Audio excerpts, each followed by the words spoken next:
یہ کہتے ہیں کہ رمضان آنے والا ہے، ہمیں سمجھ کر قرآن پاک پڑھنا چاہیے یا کثرت سے قرآن پاک پڑھنا چاہیے؟ دیکھیں، میں تو ہمیشہ یہ ذکر کرتا ہوں اور پتہ نہیں نامعلوم مجھے سمجھ میں نہیں آتا کہ اس پر کیوں لوگوں کو اعتراض پیدا ہوتا ہے۔ قرآن پاک کا نزول صرف حصول ثواب کے لیے نہیں ہے، نہ میں ثواب کا منکر ہوں، میں تو بارہا یہ کہتا ہوں کہ آپ قرآن پڑھیں گے ثواب ملے گا، سمجھ میں آئے یا نہ آئے۔ لیکن یہ جو ہم نے عادت بنا لی اور روش بنا لی کہ قرآن سمجھ میں نہ آئے کوئی بات نہیں، بس پڑھتے چلے جائیں گے، اور پوری زندگی مسلمان ایسا گزار دیتا ہے کہ اسے یہ نہیں پتا ہوتا کہ میرا رب قرآن پاک میں مجھ سے کیا ارشاد فرما رہا ہے۔ میں ایسے حضرات سے کہ جو میری ان باتوں پر اعتراض کرتے ہوئے اور پبلکلی اس کو ڈسکس کرتے ہیں کہ دیکھیں جی مفتی صاحب نے قرآن پاک پڑھنے سے منع کر رہے ہیں، حالانکہ چاہے سمجھ میں آئے نہ آئے ثواب تو ملے گا، تو میں نے کبھی انکار کیا ہے؟ لیکن میں آپ سے دائرہ ادب میں رہ کے پوچھتا ہوں کہ نزول قرآن کا یہ مقصد تھا کہ صرف عربی عبارت پڑھی جائے چاہے سمجھ میں آئے نہ آئے؟ صحابہ کرام جو عربی اللسان تھے ان کے بارے میں اللہ تعالیٰ نے فرمایا کہ یتلو علیہم آیاتہ ویزکیہم ویعلمہم الکتاب والحکمہ، کہ یہ رسول ان کے سامنے قرآن پاک کی تلاوت فرماتے ہیں، ان کا تزکیہ نفس فرماتے ہیں اور انہیں کتاب اور حکمت سکھاتے ہیں۔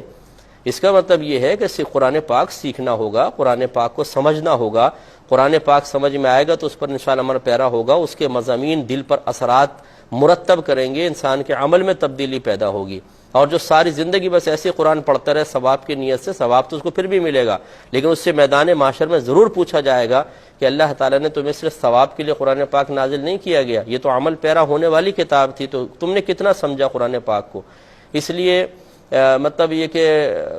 مجھے اس پہ کوئی ناراضگی بھی نہیں ہوتی اگر وہ کہہ رہا ہے ٹھیک ہے اپنی سوچ اور سمجھ کے مطابق کہہ رہا ہے، لیکن انشاءاللہ میدان معاشر میں ڈے آف ججمنٹ بتائے گا کہ ہماری سوچ اور فکر قرآن و حدیث کی تعلیم کے موافق صحیح تھی، یا مطلب اس طرح باتیں کہہ کے لوگوں کی حوصلہ افزائی کر کے، عوام کی حوصلہ افزائی کر کے ان بیچاروں کو قرآن سمجھنے سے دور رکھ کر صرف حصول ثواب تک محدود رکھنے میں کوئی فائدہ ہے؟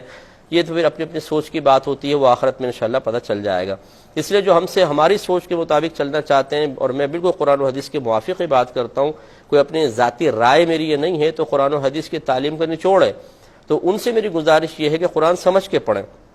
چاہے پورے رمضان ایک سپارہ پڑھیں، لیکن اچھی طرح سمجھ کے پڑھیں، ترجمے کے ساتھ، تفسیر کے ساتھ، یہ آپ کے لیے بہت بیسٹ ہوگا۔ ان سے کہیں زیادہ بہتر جو ساری زندگی قرآن پڑھتے رہیں لیکن سمجھ میں کچھ نہ آئے، ثواب انہیں ملے گا لیکن اس سے جو کم حق ہو قرآن پاک کا فائدہ تھا وہ کبھی حاصل نہیں ہوگا۔ جتنا ہماری یہ تقریریں ہم سن کے اپنے قلوب پر اثر محسوس کر کے عمل میں تبدیلی لانے کی کوشش کرتے ہیں، میں واللہ کہتا ہوں آپ قرآن پاک کو ترجمہ تفسیر سے پڑھیں، جو آپ کے قلب پر اثر قرآن کا ہوگا